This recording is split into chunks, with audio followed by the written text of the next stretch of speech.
Rebecca is part of a group that I help organise called Rainbow Noir, which is like a queer group for people of colour here in Manchester. And I haven't seen you for a while. No, I know. I've been What doing you other. been? What you been up to? Been doing other things through meeting somebody at Rainbow Noir that led me on to some projects. So that's taken up a lot of this year. So sounds like you've had a really fun year, actually. Tell us like what you've been up to. Well, from meeting Adam Lowe at Rainbow Noir for a writing workshop, I joined Young Enigma, which is an LGBT writing group, which is based in Manchester, which consists of poets, performers, writers, spoken word artists.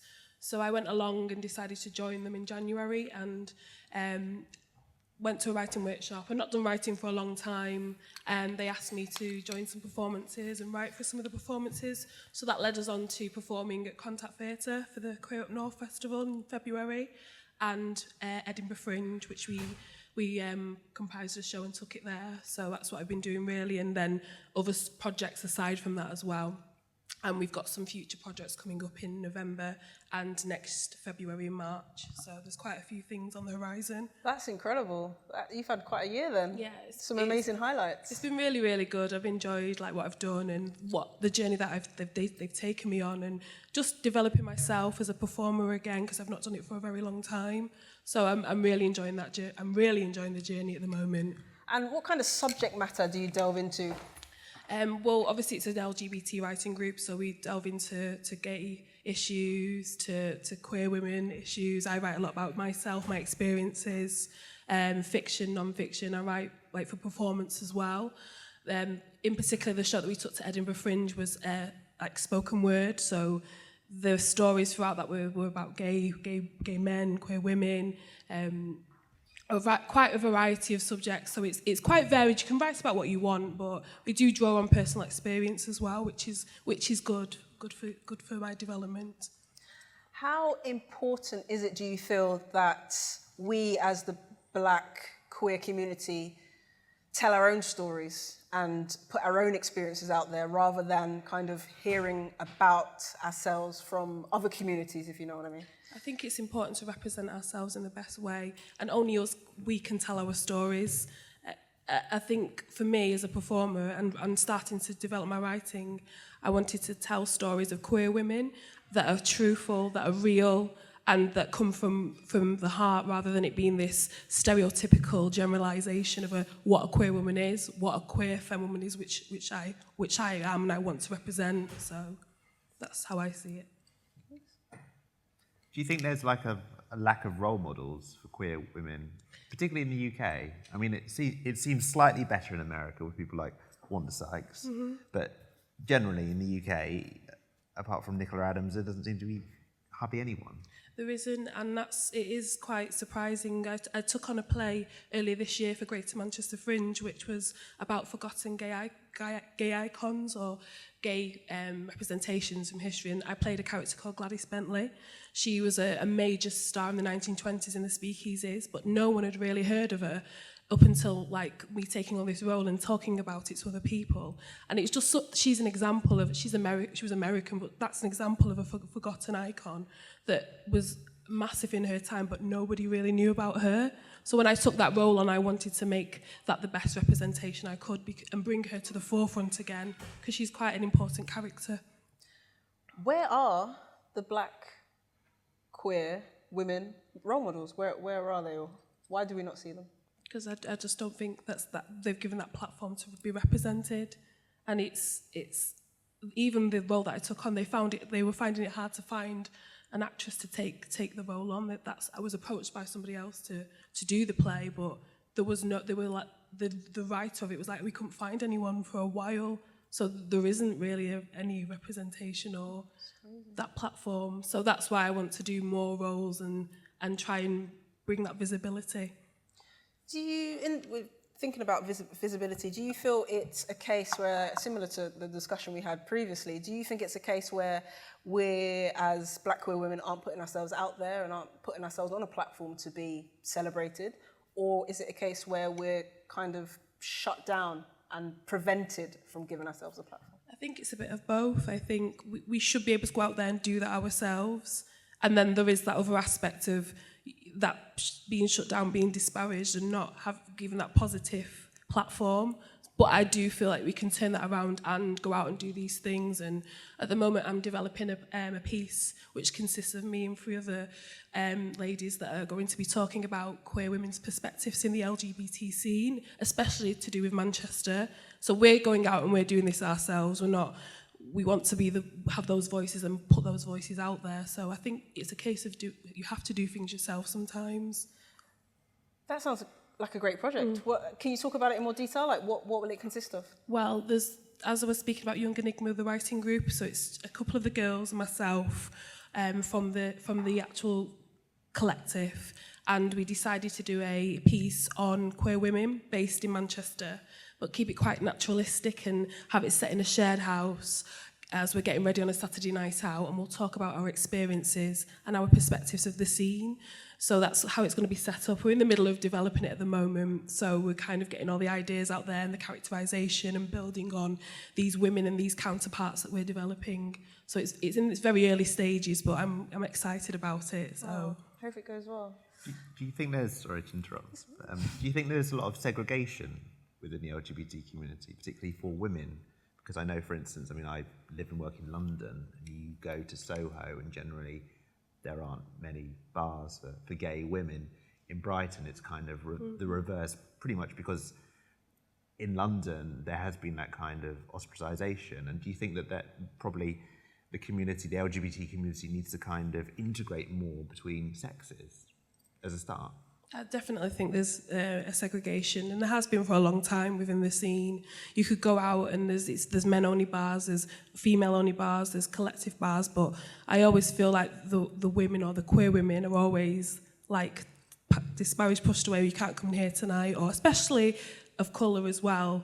I've suffered like many times going down Canal Street and not being able to get to a certain bar because I don't look gay, or I don't fit that stereotype. So that segregation within a minority is there, and it is still happening now, and it is a shame really, and it does kind of put you off from going out there and enjoying what it is, because for a long time I did enjoy the scene, but it is very segregated. We have a lot of members within Rainbow Noir, which is our queer people of colour group, say the same thing, and they say they've had negative experiences on Canal Street in particular, not being able to get into places and being told they don't look gay. Why is it that racism seems to be accepted in the gay community? It does, and it's the door policy, or the people on the doors have this crazy perception and say ridiculous things to people and turn them away. I've heard it, I've had it myself, and it's to do with who's managing those bars and the actual community. You feel there's a sense of community sometimes, and other times not so. And it's horrible to have a negative experience. And from speaking to people just in conversation, it's not something it's always happened. Yeah. I personally don't find Canal Street very friendly. Do you? No, not really. Certain bars are okay, but as a general consensus, not really. Yeah. I'd rather go somewhere else. And as I said, maybe say 5-6 years ago, it was a different story, but now it seems to be still that slight. It's still running through there, and I don't particularly enjoy it. So it's unfortunate, but again, it's like this traditional view. You can't come in here, and whatever's filtering down to the door staff, they just don't want people in their bars for whatever reason. Do you think a lot of it does come down to sexism? Because I think for a long time I've been aware that there is huge bigotry within. I think we've mentioned it today in all the discussions. There is a lot of bigotry that comes out from within the LGBT community against other members of the community. And I know the chief executive of Stonewall, Ruth Hunt, obviously she's an proud woman, and she said that she has faced loads of horrible comments and outright sexism from members within the LGBT community that somehow think that she shouldn't be a chief executive of a gay rights charity. So it seems if people at that level can experience bigotry from within the community, then people who are just kind of normal, to put a phrase on it, it's going to be difficult for them as well. It seems like it's a long burn cultural thing to try and move things forward. Yes, definitely.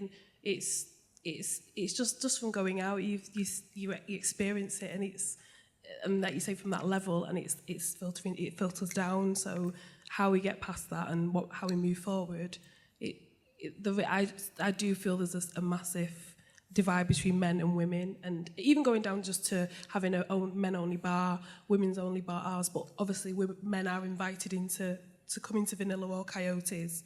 But like, say, bars like Company or Eagle, no women are allowed, so it creates that barrier anyway. So again, where do we go from there?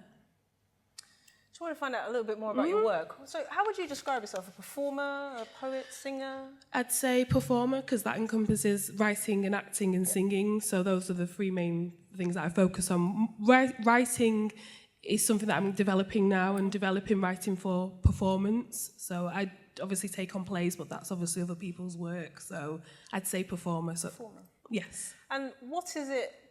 It's quite a philosophical. What is it that you want to achieve? Like, do you have like a grand aim? You want to take over the world? I just want to be a positive projection of queer women. I just want to put myself out there and go on a journey, which I feel I am now. So wherever that takes me, I'm happy to do whatever kind of work, theatre, TV, who knows, but I'm happy doing like the medium at the moment, and that's developing myself. Fantastic. Yes. And like you said, you've had a bit of a whirlwind year and it's been really positive. What's been your highlight, do you think? I think doing Edinburgh Fringe was a massive experience. It was real.